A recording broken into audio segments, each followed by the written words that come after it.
Hey. Welcome to another video. Welcome to the Bajo channel. This is the home of self-care, beauty, wellness, and any and everything that'll help you to become the most empowered version of you. Today, I want to kind of piggyback on the last conversation that we had about healthy hair making a comeback and in 2026, because people are just tired of their hair breaking and covering it up and damaging it. But in this video, I want to focus particularly to our ladies who are trying to start wearing more of their hair, opposed to always having to cover up, weave it, braid it, stitch it, twitch it, whatever it is that you do to it. You're trying to embrace more of your natural hair, and you just need to know how to do it. Now, I will say that it's not easy. One reason I say it's not easy is because you're so used to seeing yourself look a certain way with this hair. So just the idea of that not being there anymore, it's going to be an adjustment. That's one. Number two, sometimes you don't even know how to begin, right? And still be presentable and feel confident in your appearance. So I'm going to give you a couple of ways that you can start weaning into wearing your natural hair. And when I say natural hair, I'm not saying, the 4C kinky girl thing. I'm not saying that. I'm saying just wearing your hair out. Put it like that. Wearing your hair out. Not a weave, not a wig, not a braid. Just wearing your hair, your natural hair out. So one of the ways that you can start to transition into wearing your hair out is to first wear your hair natural at home sometimes. You know how like when you have your hair done or you have a wig on or whatever you have at home, try to start, like if you're home for like 2 days out of the week or 3 days out of the week or however your schedule is, or even at nighttime, pull your wig off or try to give your hair as much air as you can at home, right? If you're not quite ready to make your debut in the street. Because even at home, when your hair is like getting that breather, and a lot of times I notice even with wigs, a lot of times the clients are not taking the wigs off at home. It's on the whole time. So that scalp is like getting moist, it's sweaty. It's just creating this atmosphere for fungus. It's creating this atmosphere for like overgrowth, yeast in the hair, psoriasis, overactive sebaceous glands. Like it's creating an atmosphere that it makes for a very, very flaky, scaly scalp. And that's something I know that you don't really want. But when you create an atmosphere for something, you're creating you're priming the atmosphere for these things to happen, right? Unbeknownst to yourself. And I'm sure it is. It's unbeknownst to you. Another way that you can start to wear your hair out little by little, if you do have a weave, right? And just say you have a weave with a leave out. Or maybe you have a weave and it's all closed out. Try to start wearing a style that have a little more leave out. So when I say leave out, like sometimes your leave out can be around the perimeter. Sometimes your leave out can be like one parted area or in the middle. Try to start leaving a little more out of the weave or however you're styling your hair, because every little bit does count. Even though, yeah, all your hair is not going to be out, but you're transitioning into being more comfortable wearing your hair, right? So a little incrementally make it happen. Another way that you can start being more comfortable wearing your hair is to try low maintenance styles like ponytails or flat twists or the little updos where you have like the little pin up piece up here where some of your hair is out and you got the little piece here. Like try to start playing around with the styles that require most of your hair to be either combed, slick back, or something to that effect. That way you still getting you're starting the transition into at least manipulating your own hair instead of all of it being stitched up and braided up and tight for so many weeks at a time. You're starting your hair like with this freeness. So even if you have like a bun, let's say a bun, for instance, and your hair may not be in the best position or best condition because you're going into the transition of it, You shampoo your hair, you blow it out, you try to, make it look as smooth as you can, and you bring it back or you bring it up. And then if you want to put like a piece, maybe wrap it around, or maybe a little afro piece in the back, or however you want your style to be. But at least you're still able to kind of manipulate your hair so it can start being out. So that's a very good way to start wearing your hair out.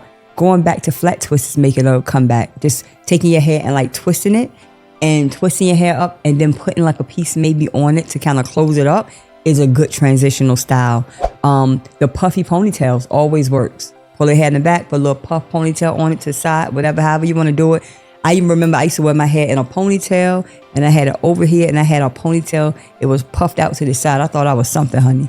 But I really didn't have any hair in my hair. My hair was literally like slick back ponytail to the side. And it works because it's less pressure. It's less stress on the hair. And you're also getting an opportunity to kind of manipulate your hair more than you have been in the past. And another thing that I will suggest that you do when you're transitioning into wearing your own natural hair, embracing this whole healthy hair campaign, this healthy hair trend, is to start to treat, trim, and condition, moisturize, steam, hydrate your hair. Start taking care of your hair. Even if you still have braids, even if you still have these weaves, stop coming out of these weaves, washing your hair, and going right back into the weave. If you get into a system of moisturizing, oiling your scalp, trimming your ends, taking care of your hair, start to build up your hair, strengthen your hair before you show your hair. Because you may be the type of girly that don't really mind wearing a short hair like me. Like, I don't mind my hair being short. I just want my hair to be colored. I don't mind my hair being short, but I don't want my hair to look short and broken as well. So if you're like me, you don't mind wearing your hair short, still, if you have weave and you have braids in your hair, start shampooing your hair, treatment, trim. Go find a professional. Please find a professional. Stop going to the store, buying these little packages of stuff that says protein, and you're putting in your hair, and you at home, you think it's doing a good job, and it's really not. Go to a professional who understand percentages in protein, different types of proteins, hydrolyzed amino acid proteins, silk proteins, wheat proteins, quinoa proteins, lupine proteins. Like, it's so many different proteins, and as a professional, they're gonna know what you need for your hair. So if you start this healthy hair journey, get your little coin together, go ahead on and see the professional. That way, at least they can set you on track. Maybe you can't go every week, maybe you can't go every month, but at least they can start you off. Splurge on yourself a little bit, go see a professional, get a consultation, and get a style. Go do your thing for you.